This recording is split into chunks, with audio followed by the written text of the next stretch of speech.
আসসালামু আলাইকুম। ঈদ মোবারক। সবাইকে ঈদ মোবারক এবং ঈদের শুভেচ্ছা। ঘুম থেকে উঠে দেখি আকাশের অবস্থা বেশি ভালো না, তার মনটা খারাপ, যে কোনো সময় বৃষ্টি হতে পারে।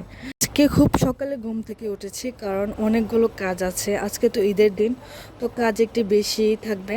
সকাল সকাল মাছগুলোকেও ঈদের শুভেচ্ছা জানিয়ে আসলাম।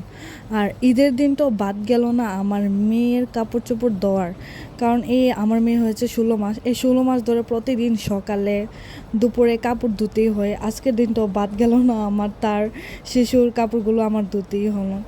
তো তারপর একটা হাতের মেহেদি বাকি ছিল, ওই হাতটার মধ্যে একটু মেহেদি দিয়ে দিলাম সুন্দর করে। আর রাতের বেলা মেহেদি দিয়েছিলাম, তো সারা হাত একবারে ভরেই ফেলছে, একবারে এলোমেলো করে ফেলছে সব কিছু। তারপর তো রান্না আছে, রান্না করতে হবে। যেহেতু এক বাচ্চার মা হয়ে গেছি, তো দেখা গেছে আমাকে ঘুম থেকে উঠেই সাজুগুজু করার সুযোগ নেই। প্রথমে মেয়ের যত্ন করতে হবে, মেয়ে কাপড় চোপড় ধুয়ে মেয়েকে সাজাতে হবে, তারপর রান্না বাড়া করতে হবে। দেখতে আমার বিয়ের পর শ্বশুর বাড়িতে 3টা ঈদ পালন করা হয়ে গেল। তো আজকে আমি রান্না করলাম, মাংস তো রান্না করলাম, তারপর মাছ ভাজি করলাম, ডিম ভুনা করলাম, শ্যামাই নুডলস সব কিছুই রান্না করলাম। আর দুপুরে ফুচকা রান্না করব, মোমোস বানাবো, এগুলো বিকেলবেলা করব, সরি দুপুরে না, বিকেলবেলা। তো বেলা দেখতাম যে আমরা গোসল দিয়ে সাজুগুজু করছি আর আমার মা রান্না করছে।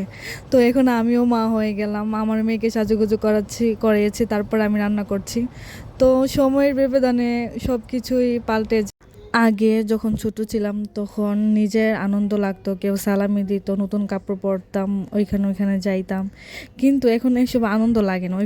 এখন সবচেয়ে বেশি আনন্দ লাগে যখন আমার মেয়ের মুখের হাসি দেখি, আমার মেয়ে নতুন জামা পরে, আমার মেয়ে সালামি পায়, আমার মেয়েকে আমি ভালো করে সাজিয়ে দিই, আমার মেয়ে ঘুরতে যাই, ওইটা দেখলেই আমার কাছে মনে হয় যে আমি অনেক শান্তি, আমি অনেক হ্যাপি। বর্তমানে আমার সকল সুখ শান্তি এবং আনন্দ আমার মেয়েকে ঘিরে। আমার মেয়ে সুখী দেখলে আমাকে সুখী মনে হয়।